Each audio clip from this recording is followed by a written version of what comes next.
Les dijimos que íbamos a tratar hoy el tema de la despenalización del aborto. Son temas que se meten en la sociedad empieza a apasionarse con el tema, hay diferentes opiniones. Muchas veces un periodista tiene que preguntárselo, ¿nos distraemos con estos temas para no tocar temas de fondo o no? Pero de todas formas son temas que se instalan y que hay que abordarlos. Y creo que van más allá de los partidos. Las respuestas generalmente son de la sociedad ante estas cosas, ¿no? Juanca, hoy tenemos a dos de nuestros columnistas habituales para dar un panorama, ¿no? Sí, está con nosotros la psicóloga Vanessa Pringles y el abogado Carlos Lorenzo. ¿Y quiénes son nuestros invitados? Está invitada esta noche Perla Wilner, es referente del movimiento de mujeres sanjuaninas en la provincia de San Juan. También está Salvador Locasio, que es médico, fue ministro de Salud de la provincia. También está con nosotros Máximo López, es médico, es docente en la Universidad Católica de Cuyo. Y también está Fernando Contegrán, que es abogado. Muy bien. Comenzamos con la parte legal. Esa palabra despenalización, ¿es lo mismo que legitimación? O legalización. ¿O legalización? ¿O son sinónimos o no? A ver, creo que cuando uno se refiere a la despenalización, lo que está indicando es sacar la tipología penal que está contemplada en el Código Penal y que lo tipifica como delito. Entiendo que si se despenaliza, se está legalizando porque el aborto pasa a ser una condición o un ejercicio legal de esa situación, ¿no? Entonces, sin duda que en un marco general entiendo que cuando uno despenaliza, automáticamente lo está legalizando. ¿Hoy cómo es el tema? Y hoy está penalizado. A ver, hoy es un mix. Hoy el aborto voluntario y sin ningún fundamento está penalizado. ¿Y a quién se penaliza? Y se penaliza a la persona que ejerce o lleva a cabo el aborto y a la persona que ha sido el sujeto pasivo de esa acción, ¿no? Es decir, la mujer embarazada.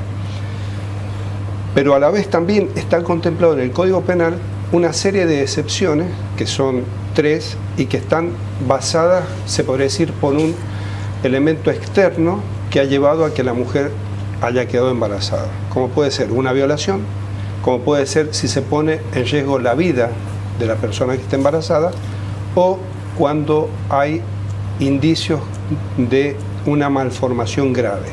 Esos casos...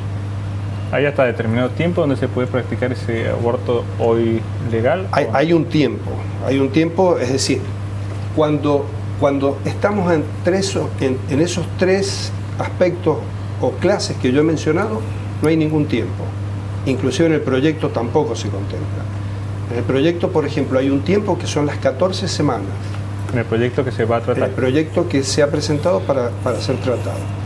El aborto de la persona que solicita el ejercicio, se tiene que presentar la solicitud y se tiene que ejercer en el plazo de 5 días. Y no puede tener un embarazo mayor de 14 semanas. Salvo en estos 3 supuestos donde sí puede ser el plazo mayor. Con la actual legislación, supongamos yo soy un esposo. Sí. Y yo digo, o algún médico aconseja, que corre riesgo mi esposa, sí, y yo opto por el aborto. ¿Puedo hacerlo o no? A ver, en ese caso tiene que estar el consentimiento de la mujer. El consentimiento de la mujer... Siempre y cuando esté en condiciones de poder consentir, ¿no? Si está en un estado grave, como puede ser que haya entrado a terapia intensiva y justamente esa situación lleva a que la mujer no pueda ejercer o decidir, la persona, su representante legal, es la persona que puede suplir el consentimiento y lo decide. Con la despenalización del aborto, si un médico se opone a realizar un aborto, ¿qué pasa? Bueno, ahí se presenta lo que se conoce en doctrina como la objeción de conciencia. Sí. La objeción de conciencia, para que la gente lo entienda en términos claros, es el enfrentamiento entre un deber legal y un deber moral, ¿no? El médico, que es el objetor, se podría decir, de oponerse a ese aborto, tiene un fundamento que puede ser religioso, que puede ser ideológico, una serie de... o todas juntas. Esa persona puede decidir de no hacer el aborto. Hoy se han dado casos, y he tomado conocimiento que en Rosario hay un padrón de médicos que han ejercido o han decidido tener esta objeción de conciencia. Esas personas ya han sido consentidas para excluirlos. Entonces, sin duda que todo depende de cuál sea la norma definitiva que se sanciona, ¿no? Pero hoy por hoy, como está el proyecto, pueden haber, y seguramente se va a generar un padrón de médicos que se eximen de ejercer un aborto y hay otros que van a decidir hacerlo. Desde el punto de vista de una psicóloga, ¿qué es lo que sería el aborto? ¿Un problema legal solamente o un problema que raya con otros aspectos? Bien, no, a ver, creo que lo que se está debatiendo principalmente ahora, y la verdad que celebro que se abran estos espacios de debate, es que la interrupción voluntaria del embarazo deje de ser un delito, que es bien lo que ha explicado Carlos. Pero creo que en caso de que se despenalice el aborto, quizás no sería una medida suficiente, ¿no? Porque esto deja de ser delito, pero vamos a lo cotidiano, ¿sí? A ver, los organismos de salud están y van a estar preparados para brindar la psicoprofilaxis necesaria, el cuidado que necesita la mujer. Las obras sociales lo van a incluir dentro de su sistema para que verdaderamente que una obra social pueda acceder a una interrupción del embarazo con la obra social. Creo que más allá de la penalización y la despenalización, que es fundamental y es como lo primero que se tiene que debatir, se abre como un abanico que es bastante amplio, ¿no? A ver, hoy en día, si bien el artículo del Código Penal es claro y hace algunas excepciones donde se puede interrumpir un embarazo, a ver, ¿qué está pasando con estas mujeres hoy en día? Verdaderamente hay un protocolo que se active desde salud pública para que esta mujer que está en riesgo su vida, que tiene una malformación fetal, pueda tener esto con todos los cuidados necesarios psicológicos y médicos. En la experiencia personal que he tenido, me ha tocado trabajar algunos casos y no ha sido así, ¿sí? No han tenido estos cuidados que son necesarios. Entonces creo que es bastante interesante y mucho más amplio lo que es necesario debatir, ¿no? Y creo que también en esto entran en juego, a ver, yo leía en el mismo proyecto de ley, habla de que en el año 2015 el Ministerio de Salud Pública emitió un comunicado donde hablaba de entre 300 y 500.000 abortos por año, ¿sí? Acá también se mezclan, ¿no?, los que son en forma clandestina, los que son autoinducidos o los abortos espontáneos, que también es algo que puede suceder en cualquier mujer, ¿no? Porque justamente al ser una actividad que es clandestina, que no está legalizada, es como excede todo tipo de control y de cuidado, incluso de registros estadísticos para poder hacer, ¿no? Creo que hay que también poner foco en esto, ¿no?, en las muertes de mujeres que hay producidas por estas interrupciones en espacios clandestinos, la falta de cuidado, de garantización de derechos, que me parece que es preocupante y que se tiene que debatir, porque considero que es un problema de salud pública y del Estado. El Estado debe ocuparse de esto de alguna manera. De cualquier forma, lo importante es que este es un debate transversal. No pasa por un partido, ni por una religión, ni por nada. Creo por que lo general se da libertad de acción. Se da libertad de acción. Con la experiencia del doctor Locasio ha sido, ¿cuántas veces ministro de Salud? 2 o 3 veces, ¿no? 3 veces. 3 veces. ¿Cuál es la realidad desde la salud pública, doctor? Bueno, la realidad es que el mapa en la Argentina es muy disímil, no es en todos lados igual. Acá en San Juan se ha hecho muy poco por despenalizar el aborto o por hacer educación sexual o por prevenir el embarazo no deseado. Yo creo que hay provincias que han trabajado mucho más. Aquí en la Argentina, por ejemplo, en Rosario, el año pasado han conseguido, según ellos, una mortalidad materna de 0, haciendo una prevención, primero educación sexual, después haciendo una prevención del embarazo no deseado y después tratando a la mujer embarazada que no desea ese embarazo, dándole la posibilidad de entrar al hospital y recibir la ayuda de un profesional. O sea que dentro del mapa de la Argentina tenemos situaciones muy distintas. Acá en San Juan nosotros todavía no hemos ni siquiera empezado con la educación sexual. Empezamos allí en el último tramo del año 2003 con la salud sexual y procreación responsable. El Banco Mundial nos mandaba DIU, nos mandaba anticonceptivos, nos mandaba profilácticos. Y bueno, implementamos un plan que se llamó Plan Mujer, en la cual convocábamos a todas las mujeres a hacerse un Papa Nicolau, un examen ginecológico, y le dábamos una serie de consejos para prevenir un embarazo no deseado. Bueno, pero la respuesta fue tremenda. Acá el doctor Contegrán fue testigo porque hasta nos impusieron una resolución de no innovar porque queríamos lanzar el Plan Mujer. Y bueno, finalmente conseguimos implementarlo, pero fue muy pocos meses, y después el ministro de Salud que me siguió en aquel momento echó por tierra todo lo que nosotros habíamos hecho. Y desde aquel momento hasta la actualidad no se ha hecho absolutamente doctor, más nada. No sé si usted tiene datos actualizados o apelo a su memoria. En el Hospital Rawson se terminan muchos abortos, gente que llega con aborto ya iniciado. Muchos abortos. Muchos. Cuando hablamos de muchos, hablamos de decenas, centenas, miles. Bueno, en la Argentina, como dijo acá la licenciada, hay 500.000 abortos clandestinos por año.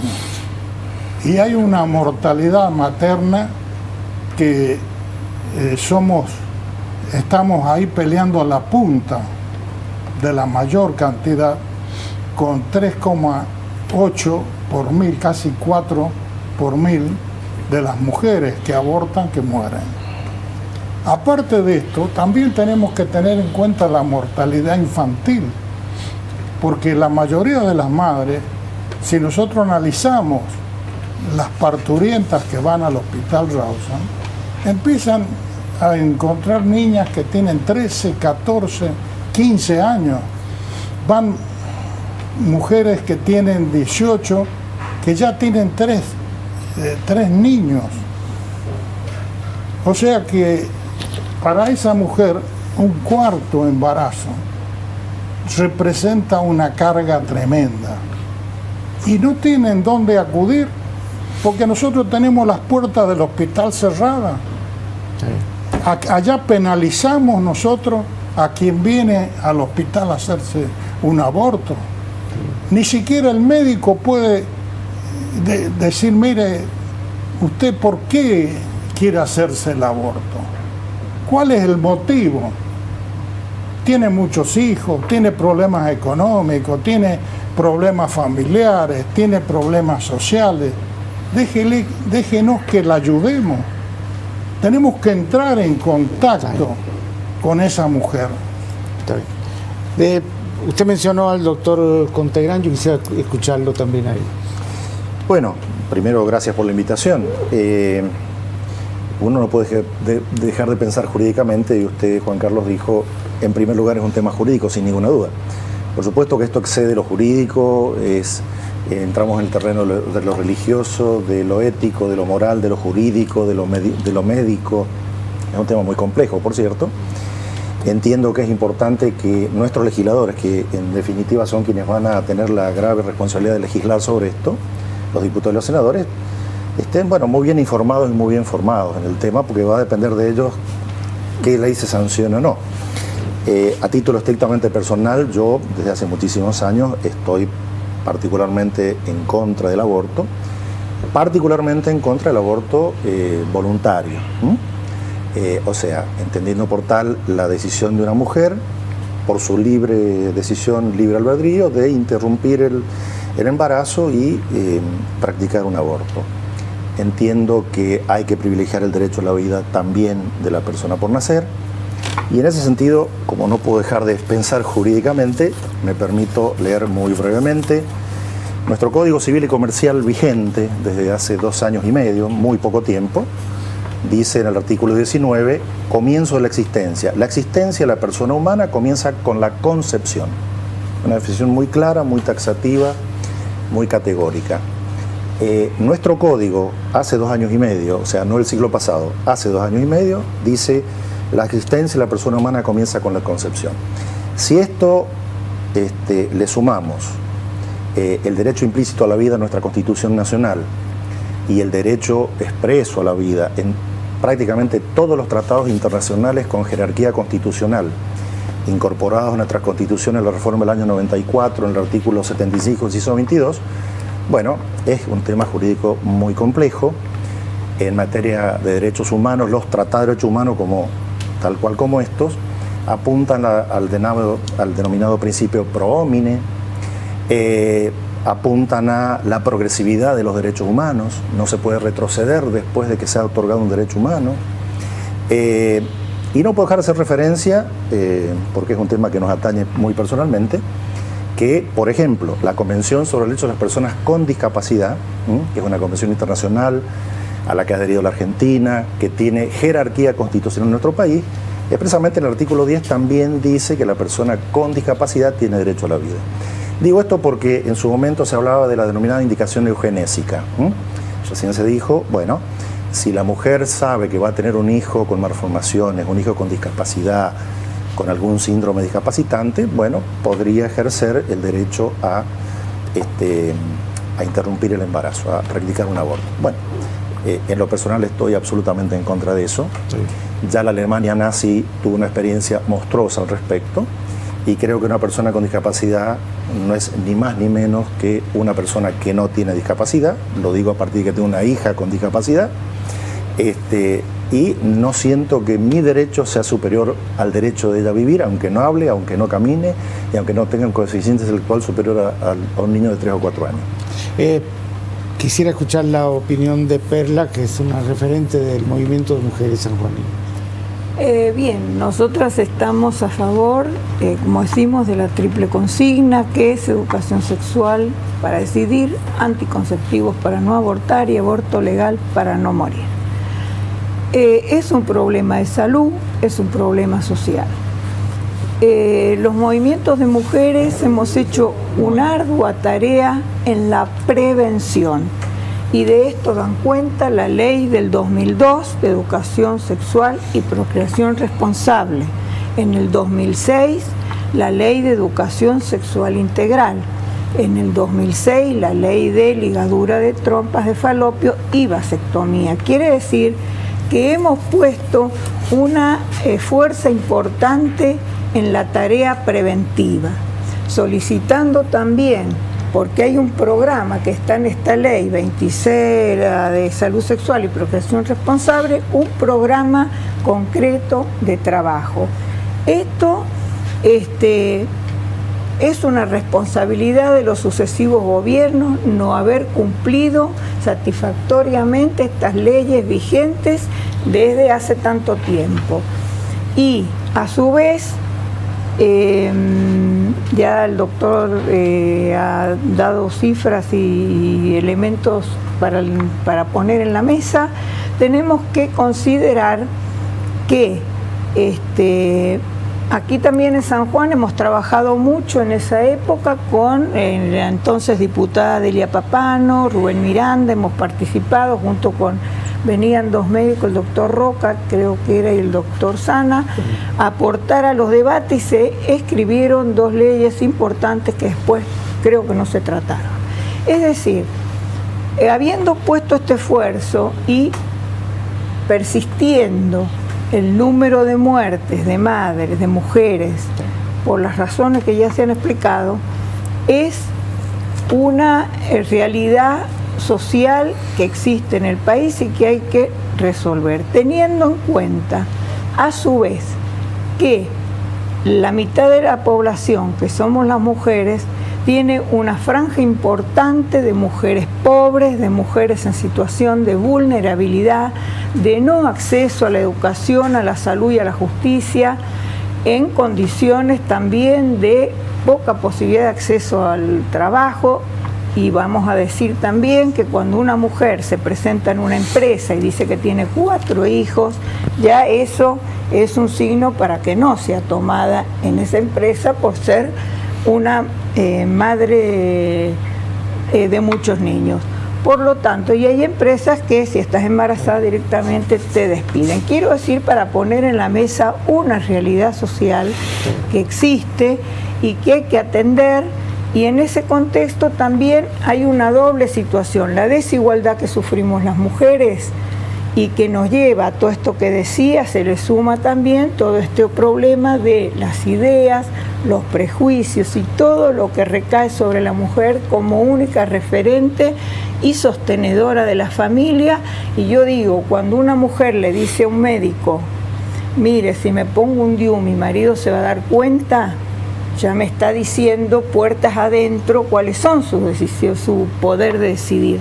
Por lo tanto, yo creo que saludo que se abra este debate y me parece a mí que hay que poner en la mesa toda esta realidad, más en este momento donde las dificultades de la vida cotidiana se van complejizando debido Queríamos saber la opinión también del doctor Máximo López.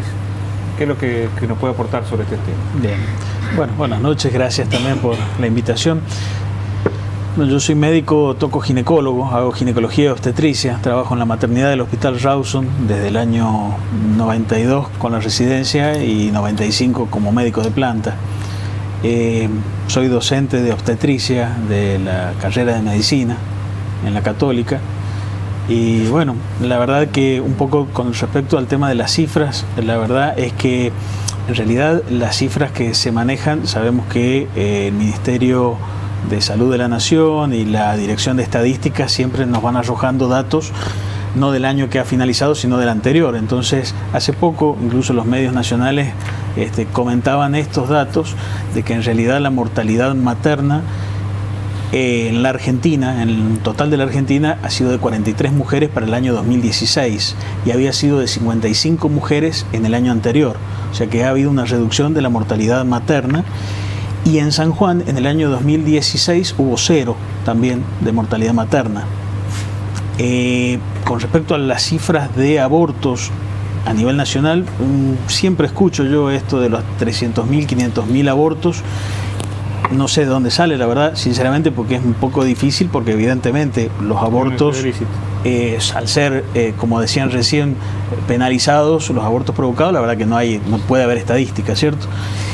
Y si hay 500.000, más allá de que por ahí puede haber un subregistro, ¿no? Pero si hay 500.000 abortos y hay 43 muertes maternas, debería ser muy eficaz entonces, o sea, lamentablemente. Doctor López, yo le hago una pregunta. Usted está en un área clave dentro del hospital. Un caso común, vienen mujeres, a lo mejor con 18 años, que tienen 3, 4 hijos y que conviven 3 generaciones en una casa de 40, 50 metros cuadrados, con lo que hay problemas de hacinamiento. Esto lo escuchaba el otro día, alguien que me decía, gran parte de los abusos sexuales que se están cometiendo es por el hacinamiento de familia. Se está transformando en una subcultura muy peligrosa. ¿Qué es lo que les recomiendan ustedes a esas mujeres? Porque no alcanza con solo atenderla, un hijo más, un chilo en la cola y vaya a su casa. Me imagino que algo tenemos que cambiar como sociedad. Sí, lo ideal es, obviamente se trata a través de los consultorios, sean consultorios de atención primaria o consultorios de alto riesgo, le estoy hablando de maternidad, ¿no? Del Rawson. Se hace el control prenatal, el seguimiento, lamentablemente a veces tenemos casos de pacientes que no acceden al control prenatal y tratamos la verdad que de eso aumente el número de pacientes que se puedan controlar, porque una vez captadas lo ideal es justamente ponerle en contacto con asistencia social. Para eso está asistencia social en el hospital, psicología, justamente las interconsultas a psicología para poder llevar esto que no es propio de nuestra especialidad, pero realmente sí, lamentablemente esto, el embarazo en la adolescente que nombraba justamente el doctor también, son problemas muy serios que vemos en la práctica diaria. La pregunta no esconde nada. Creo que el aborto es la última instancia para tratar, pero sí es primera instancia. Algo de prevención, que claro, no es posible que alguien que no tiene medios para vivir pueda tener 4, 5, ninguna mujer se quede embarazada para el abortar. Plan Nacer que comentaba el doctor realmente se está llevando a cabo, más allá de que creo por eso justamente que esto forma parte de algo integral. La educación sexual integral supone no solamente el dar estos métodos anticonceptivos, que se colocan dispositivos, se colocan implantes subdérmicos, se dan anticonceptivos vía oral, inyectable y reparto de preservativo. Ahora el problema es si creemos que con esto es suficiente o si justamente parte de esta educación sexual integral supone eso, la educación y determinadas conductas que deberían tal vez ¿Ha notado que la iniciación sexual en las mujeres es mucho más precoz? Chicas de 14, 15 años ya embarazadas. Tenemos pacientes, sí. Yo me puedo hablarle desde el punto de vista de lo que yo veo, la verdad, como ya un efector en el mayor nivel de atención de la salud de la provincia, pero vemos que llegan la mayor parte, 92% de los partos se hacen de la parte pública, se hacen en la maternidad del Rawson. Entonces, sí, hay muchos embarazos en niñas y adolescentes, y la problemática está... Y esa chica, cuando ustedes empiezan a hablar con ella, ¿sabía de, por ejemplo, cómo tenía que cuidarse, cómo evitar un embarazo, o se quedó embarazada sin tener previamente conocimientos claves para no quedarse embarazada? Porque ahí pasa lo del si tiene eficacia o no la educación sexual. Claro. Y yo creo que faltan datos de eso, justamente de prevención. Vanessa está trabajando precisamente en la parte de donde reciben denuncias, claro, ¿no? de niños y niñas víctimas de abuso sexual. Claro. Una consulta. Por ejemplo, en el caso de una niña, adolescente, que sea menor de edad, por eso digo niña, que haya sido abusada por su papá, o padrastro, tío, abuelo, ¿sí? Y que quede embarazada, ¿sí? Entiendo, según lo que dice el Código Penal, que en este caso sería un aborto no punible. Acá en nuestra provincia, ¿qué se hace con ese caso? Yo lo recibo mañana el caso. ¿Qué hago con esta nena? Y con su mamá, ¿no? Claro. Bueno, yo le digo en lo personal, maternidad se hace cargo por una división que existe en el trabajo entre los servicios de ginecología y obstetricia, la maternidad. Nosotros manejamos los embarazos de las 22 semanas en adelante, lo que sería el 5º mes en adelante, la verdad. Ahí empezamos a controlarla. Esa mamá, jovencita, niña que llega con un embarazo, presumo por lo que dices como ejemplo, un embarazo pequeño, la verdad va a ginecología.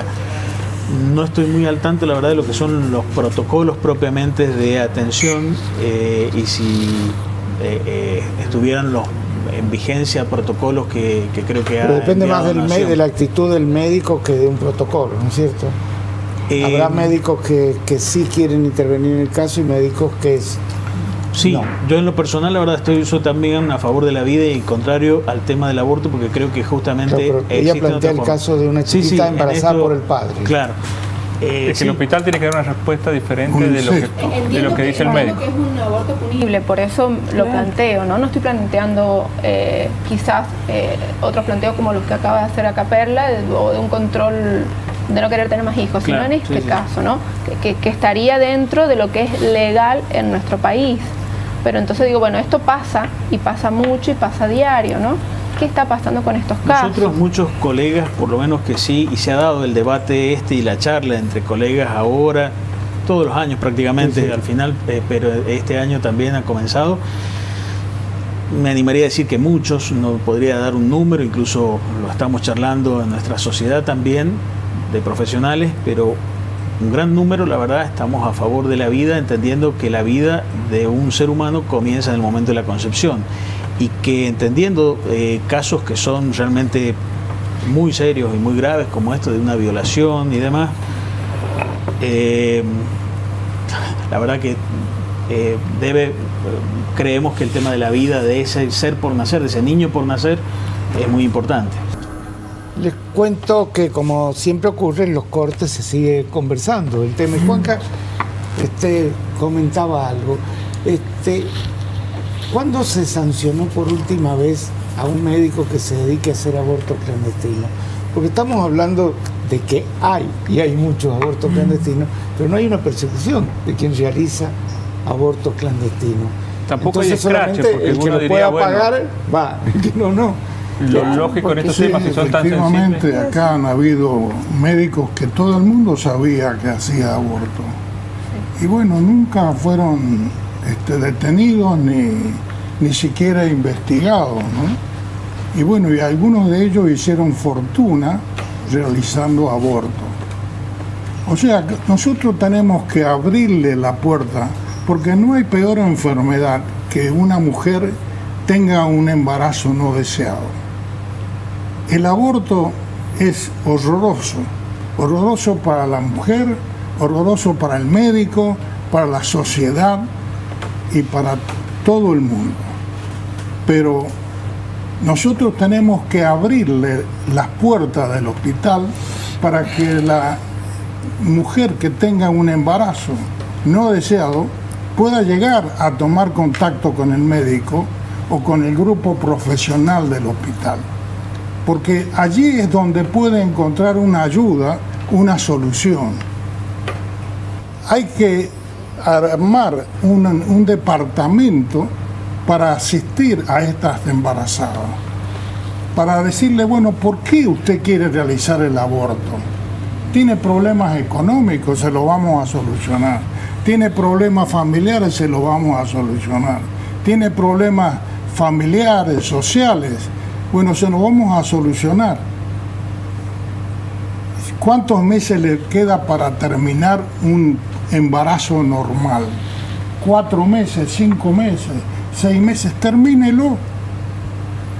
Nosotros nos vamos a encargar de buscar unos padres sustitutos y después decirle a esa mujer, mire señora, usted no repita esta historia, vaya acá a este departamento de ginecología para que le coloquen un DIU, para que le den anticonceptivo, para que use profiláctico o para que eventualmente se le haga ligadura de trompa.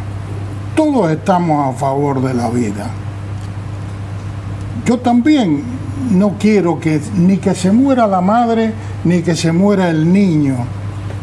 Pero si nosotros vemos las estadísticas de lo que pasa en el mundo entero, los países que han adoptado la despenalización han disminuido y han reducido tremendamente la mortalidad materna y la mortalidad infantil.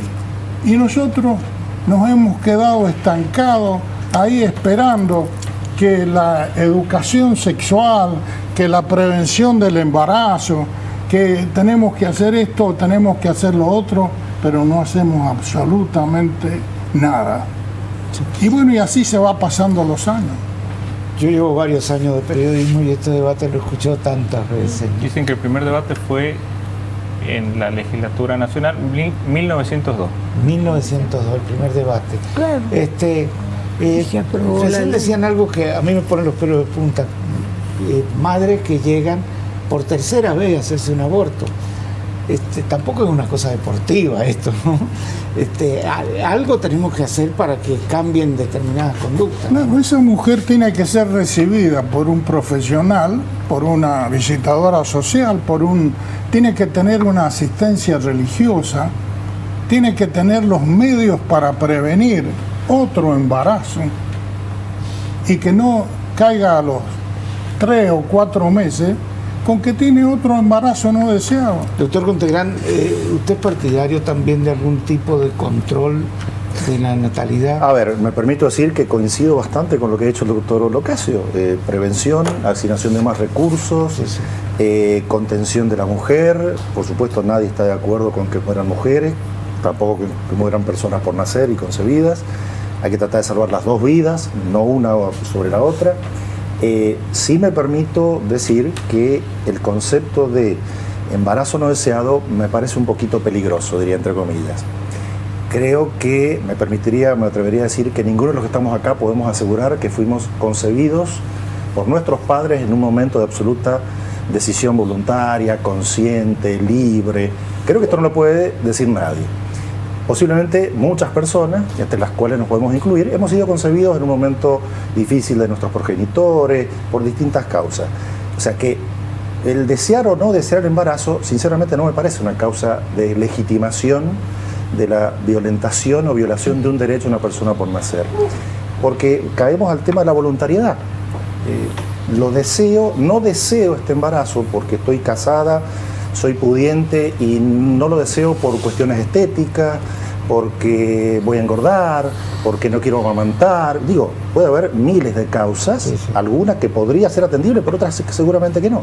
Entonces, el tema del desear o no el embarazo me parece un tema bastante complejo.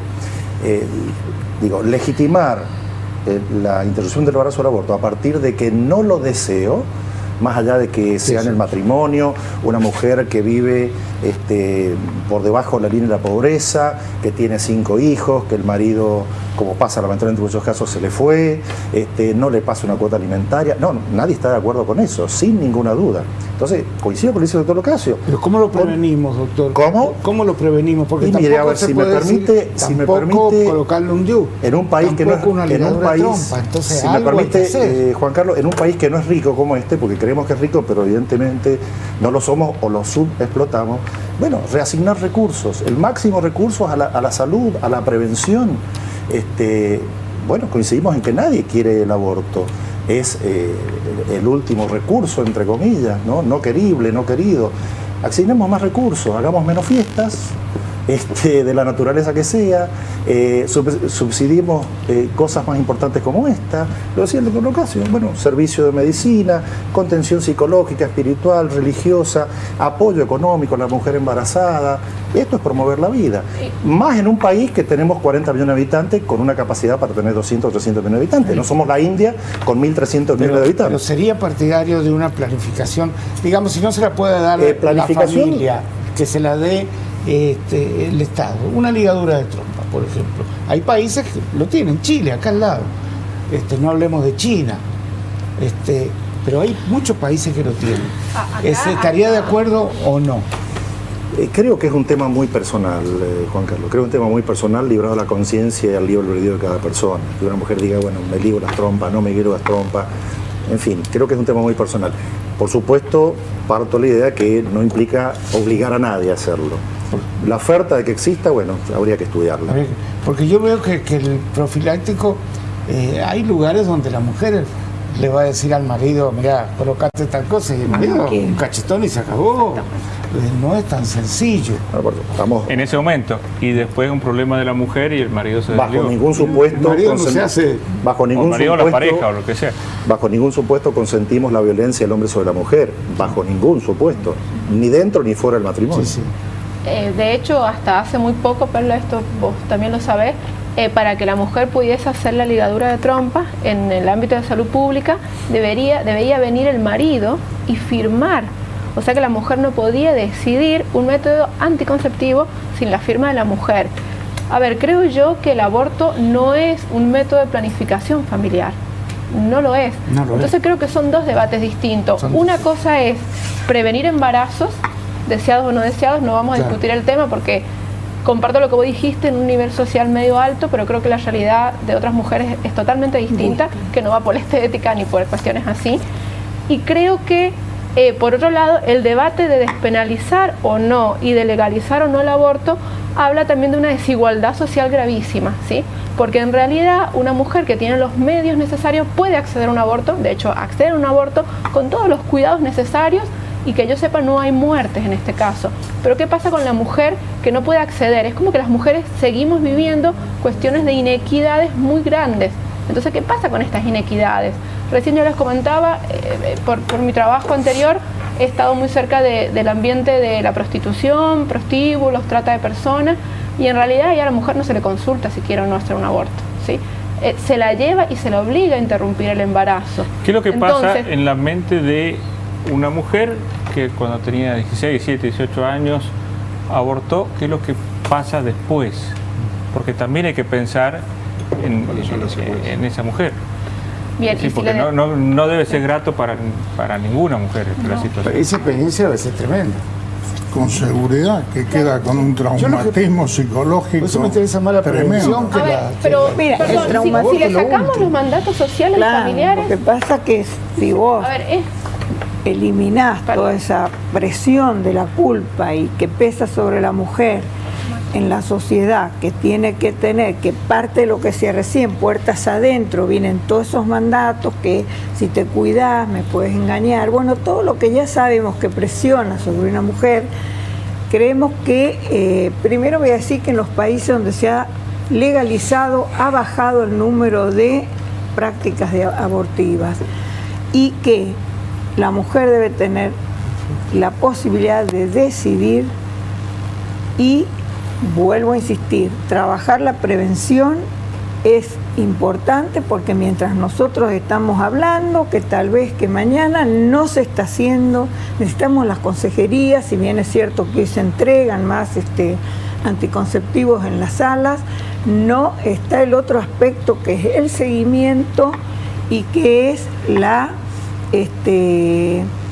posibilidad de cada uno de desarrollar en esta sociedad su situación de vida en un momento complejo, económicamente difícil, está todo lo que se decía. Pero la pregunta iba porque al ser ilegal, la mujer tampoco puede recibir ayuda porque tampoco lo puede contar.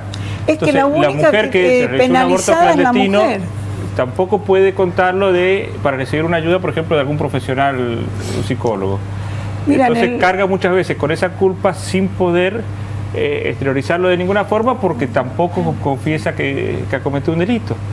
Claro, entonces, ¿cómo se hace en esos casos? Por eso le preguntaba para Vanessa cómo lo supera. Bien, a ver, es un método invasivo, ¿sí? Y en realidad existen distintas formas, que no nos vamos a detener en eso, pero los médicos saben más que yo. Yo creo que está muy cargado de mandatos sociales, culturales, familiares y religiosos. Y creo que eso tiene mucho peso en nuestro país, en nuestra provincia y en las mujeres. En realidad, si pudiésemos desprender un poco todo esto, si no estuviese visto como un delito, entonces creo que no tendría la carga psicológica que tiene hoy en día. Esa es mi opinión. La preocupación mía, insisto, no ha cambiado. De las cosas que ha cambiado es que cada vez el sexo comienza antes en los chicos, y esto no se puede evitar por una ley. No se puede prohibir, señores, yo prohíbo. Entonces hay que enfrentar un problema. Y ha aumentado los casos de abuso tremendamente. Todos podemos estar en contra del aborto, pero sí de la prevención creo que todos tenemos que estar a favor. Si no, seríamos genocidas, ¿no? Bueno, sí. Este es un tema clave. Sí, yo creo, Juan Carlos, que acá lo complejo de la situación es que hay una persona que es el objeto del aborto, que es la persona por nacer, y que no tiene posibilidades de opinar. Entonces creo que esto es lo complicado. Creo que esa situación hace que por ahí, porque si todos, alguien dijo, todos los que están opinando sobre el aborto han nacido. Entonces, estas son las cuestiones que creo que por ahí pueden llegar a traer alguna complicación, ¿no? Independientemente, yo creo que en un marco general la legislación tendría que estar, la persona tiene que tener la posibilidad de elegir entre hacérselo o no.